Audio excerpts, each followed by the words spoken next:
It's just a drill, but many Peruvians are taking disaster readiness very seriously.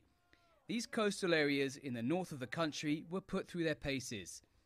The last El-Nino event in 1997 and 1998 destroyed homes, roads and crops. When El Nino comes, we should be prepared. We have taken the actions that we need to.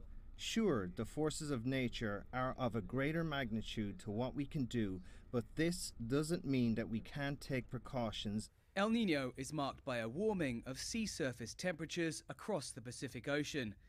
For Peru, it means floods and torrential rains on its arid coast. And experts say this one could be particularly intense. At this time, for Peru's coast, there is a 55% probability that it will happen rather than not happen. And it is absolutely certain that El Nino would develop in intensity by the summer of this year. Here in Peru, summer starts in December, which is also fishing season.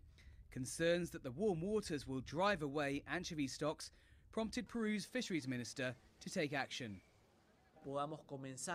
We can start the second fishing season earlier.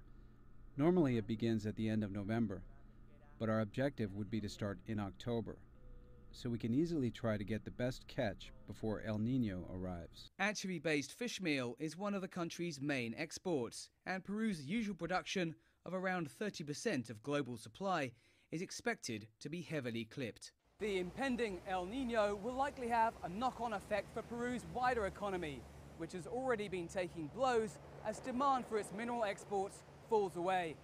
Experts say the last major El Nino clipped Peru's economic growth by more than 4%. While Peru has set up a $1 billion contingency fund for El Nino, its economy may not yet be prepared for the heavy weather that lies ahead.